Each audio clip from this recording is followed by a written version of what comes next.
ज्योति द्विवेदी। आज हम लोग बहुत ही पुराने हमारे समाज के वरिष्ठ दीपक नीलावार जी, रेवती कंस्ट्रक्शन के जो एमडी हैं, जो मालिक हैं, आज हम लोग उनके निवास स्थान पर पहुंचे हैं ये जानने के लिए कि विधानसभा का जो चुनाव अभी शुरू हुआ है उसके बारे में इनका मत और विचार क्या कहता है। हाल में जो है बाबा साहेब पुरस्कार हमारे दीपक नीलावार जी को भी मिला है। आइए उसके बारे में भी हम लोग चर्चा करेंगे, किस वजह से इनको इतना बड़ा सम्मानित किया गया है, पुरस्कार मिला है। तो हमारे बीच जो है दीपक नीलावार जी यहाँ बैठे हैं, आइए हम उनसे चर्चा करते हैं। सर नमस्कार। नमस्कार जी, आपका एनबीपी न्यूज में स्वागत है। दिवाली की हार्दिक शुभेच्छा। सर, अभी विधानसभा का बहुत अच्छा माहौल चल रहा है, आप इसके बारे में क्या कहना चाहेंगे? और हाल में आपका जो सम्मान हुआ है, पुरस्कार जो मिला है, उसके बारे में दो शब्द चर्चा करिए। एक तो आज की जो स्थिति है चुनाव की जी, उस स्थिति में अभी कैसा है कि कोई भी पक्ष के पास नीतिमत्ता नहीं रही। जी, जो भाजपा भी कहती थी पहले कि हम ऐसे हैं, हम वैसे हैं, हम ऐसा नहीं करते, हम वैसा नहीं करते, जी, जो नीतिमत्ता की बात करते थे जी, वो भी शायद कहीं भूल गए पीछे। नीतिमत्ता शायद शब्द ही भूल गए, बिल्कुल सही। क्योंकि मैं बाहर से तो ये बोल सकता, एक जनता करके मैं ये बोल सकता हूँ कि नीतिमत्ता कहाँ है आपके पास। पिछले साल हमने चुनाव में भाजपा को वोट दिया, समझो मैं भाजपा का हूँ। जी, आज उनके साथ दूसरी शिवसेना है, जी, तीसरी राष्ट्रवादी है, फिर मन से भी उनके साथ कभी कभी आ जाते हैं। जी, तो हमने क्या समझना चाहिए, हमने वोट किसको देना है? राष्ट्रवादी को कैंडिडेट को देना है, या सेना के कैंडिडेट को देना है, या भाजपा के कैंडिडेट? जी, और आपने अभी तो इस चुनाव में विधानसभा में ये भी कर लिया कि कोई पक्ष के पास कैंडिडेट नहीं है तो अपने पक्ष से उनको दे दिया, उनके पक्ष से अपनों लिया। जी, तो ये भी जो चल रहा है अभी बीच में 4-5 दिन पहले, 8 दिन पहले गडकरी साहब का भी मैंने स्टेटमेंट फेसबुक पे पढ़ा था। शायद फेसबुक पे जो आता है वो सही है, मुझे पता नहीं, जी, फेक भी होती कभी कभी न्यूज़। जी। लेकिन उन्होंने जो कहा था वो ये कहा था कि हमारे पक्ष जो काम करता है अभी फोड़ा फाड़ी का, या इस पक्ष से लाओ या उस पक्ष से लाओ, या इसको लो उसको लो, आधे रात को किसी भी कैंडिडेट को ले, जैसे रामटेक का उदाहरण लेते हैं हम पिछले बार। समझ है आपकी नीतिमत्ता कहाँ गई है? आपको सब चलते, अगर ये चलते हैं तो इनके साथ जो पुराने लोग थे, सालों साल से जो भाजपा चला रहे, सालों साल से संघ की सेवा कर रहे हैं, काम कर रहे हैं, फिर उन्होंने कहा क्या करना चाहिए, और इसका ज्वलंत उदाहरण बोले तो उनको रिजल्ट आया है। उनको पता चल गया कि हमारी इसी नीति की वजह से शायद हम लोगों से दूर जा रहे हैं। शायद ये मेरा वैयक्तिक मत है, बट मुझे ऐसा लगता है कि वो भाजपा जो लोगों के मन में बैठी थी, जो 2 उम्मीदवार से लोकसभा में कहाँ से कहाँ पहुँच गए थे, वो भाजपा अभी लोगों के मन में इस स्थिति में इस बार नहीं है, क्योंकि इन्होंने नीतिमत्ता को भेज दिया है। सत्ता के लिए आप कुछ भी करते हो, ये भी ठीक नहीं है। आपकी बात आपके जगह पे ठीक हो सकती है, मैं बाहर का हूँ इसलिए बात उतनी ताकत से बोल सकता हूँ, लेकिन आप अलग एंगल से सोचते होंगे। शायद सत्ता में रहना ही सबसे बड़ी बात है। शायद उद्धव ठाकरे साहब ने वो ऐसा किया करते, हम क्यों नहीं कर सकते, ये भी बात आप बोल सकते हो। पक्ष के नेता हो, और यहाँ के बड़े बड़े 2 नेता हैं, देवेंद्र जी फडणवीस और नितिन जी गडकरी। इतने बड़े नेता होने के बावजूद भी मैंने गडकरी साहब के लिए 5 सभाएं ली यहाँ पे नागपुर में, जी, और सुधीर मुनगंटीवार वाले 22 सभाएं ली चंद्रपुर में, क्योंकि हम उनको चाहते हैं, इस पक्ष को चाहते हैं, लोगों को चाहते हैं। मैंने मेरे हर भाषण में, संदीप जोशी भी थे मेरे साथ स्टेज पे, उनका लड़का भी था कई स्टेज पे, सारंग जी, तो मैंने मेरे भाषण में कहा था कि गडकरी साहब के विरोध में किसी ने यहाँ पे फॉर्म ही भरना नहीं चाहिए, पहली बात, क्योंकि उनका अस्तित्व जो है वो बहुत बड़ा है। नागपुर से उनके विरोध में किसी ने पक्ष ने फॉर्म भी भरना नहीं।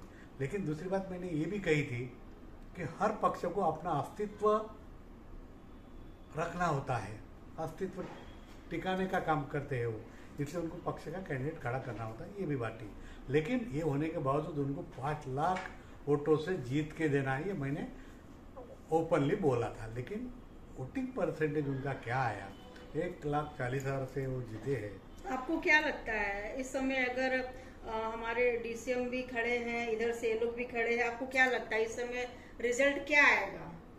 अभी थोड़ी परिस्थिति और क्लियर होने दो, क्योंकि अभी तो 4 तारीख यानी कल उनकी वापसी की दिन है। जब तक ये कौन से कौन वापस होते, कितने बंडखोर रहते हैं, कितने लोग आमने सामने आते हैं, कौन से पक्ष से कौन बंडखोरी कर रहा है, ये जब स्थिति 2-4 दिन में, 5 दिन में, 8 दिन में आगे चल के ये स्थिति जरूर मैं आपको बताऊंगा। फिर से हम आपको इंटरव्यू देंगे और तब बताएंगे कि लोग किस पक्ष में हैं और इस बार सरकार किसकी बन रही है। ओके, हाल में सर आपको जो है सम्मानित किया गया और हमें पता चला कि आपको बहुत बड़ा पुरस्कार से सम्मानित किया गया, उसके बारे में 2 शब्द आप बताएं। एक तो आपको पता है मैं विदर्भ का मूवमेंट चला था, 10 साल प्रेसिडेंट रहा उसका जी। फिर उसके बाद में हमने क्लीन फाउंडेशन के माध्यम से बहुत सारे कचरा साफ किया, गांव साफ किया, बहुत 2 साल उसका उस प्रोजेक्ट को हमने लॉन्च किया, बेहतरीन काम किया। उसके बाद में कोरोना आया तो थोड़ा सा काम कम होगा, क्योंकि ड्यू टू अवेयरनेस, क्लीननेस, तो प्रोजेक्ट थोड़ा सा कम हुआ।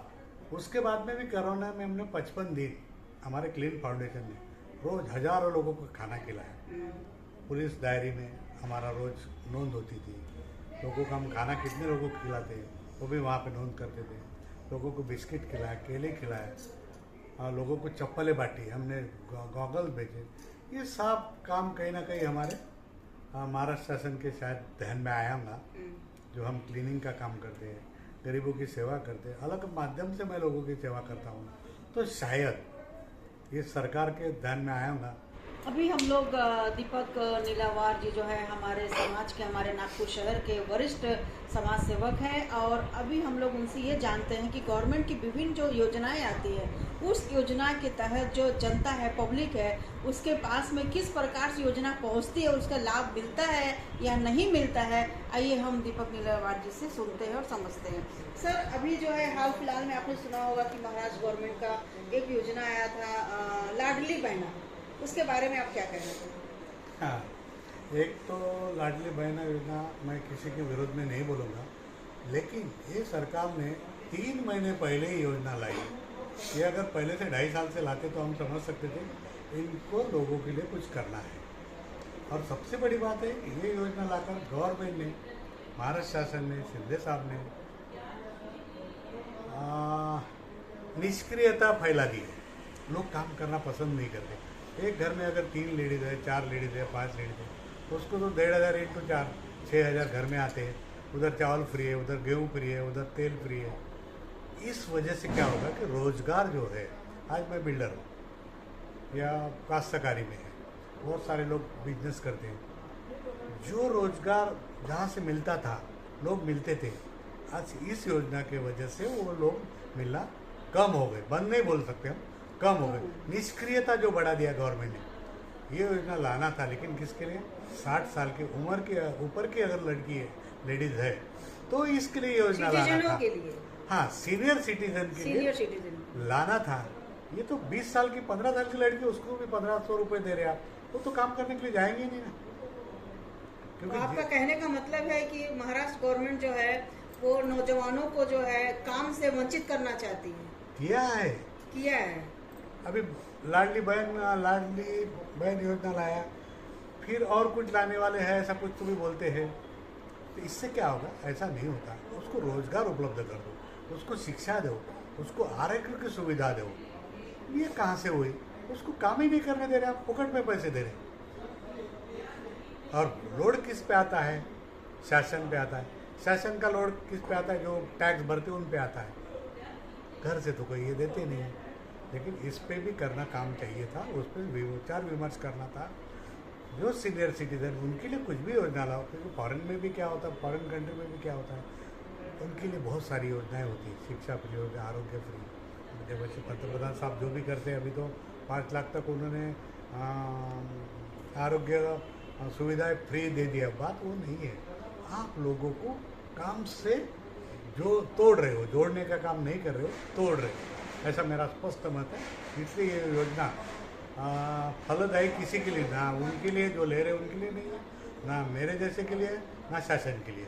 क्योंकि इसका इम्पैक्ट इतने जल्दी किसी को मिलना नहीं। ये गलत सोच रही शासन कि भाई हमने लाड़की बहन योजना लाया तो इसका बेनिफिट हमको मिलेगा। मैं मेरा पर्सनल मत बताता हूँ, इसका बेनिफिट 100 अगर 12% ये सोचते हैं तो 5% इसका इनका बेनिफिट इनको मिल सकता है, क्योंकि सभी मेरे जैसे स्वभाव के नहीं होते और जिसको मिलता है वो तो नहीं होता। लेकिन वो कांग्रेस की लीड भी रहती है, भाजपा की रहती है, सेना की रहती है, मनसे की भी रहती है, आरपीआई की रहती है, सबकी रहती है। वो 1500 में तुमको क्यों बेचेंगी? 1500 में वो तुमको क्यों बेचेंगे खुद का मत?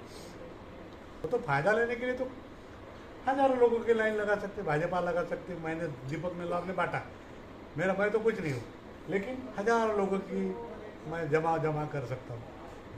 जमा होना ये वोट में परिवर्तित नहीं होता, ये बात तो उतनी आपका कहने का मतलब है कि जो महाराष्ट्र गवर्नमेंट है वो तोड़ने का काम कर रही है, जोड़ने का काम नहीं कर रही है। लोगों को काम से, मेरी बात आप समझ लीजिए, काम से तोड़ रही है, जोड़ने इनको तो लोगों को काम देना चाहिए, रोजगार देना चाहिए, उस पर काम करना चाहिए। ये फुकट की योजना देखिए, शासन भी अड़चन में आएगा, लोग भी अड़चन में आएंगे, और जो बेनिफिट मिलना चाहिए वो अभी ऐसा नहीं मिलता है। इन्होंने शायद एमपी का पैटर्न लिया है, एमपी में काफ़ी दिनों से योजना चली है, उसी के ऊपर से ये भी लिया है।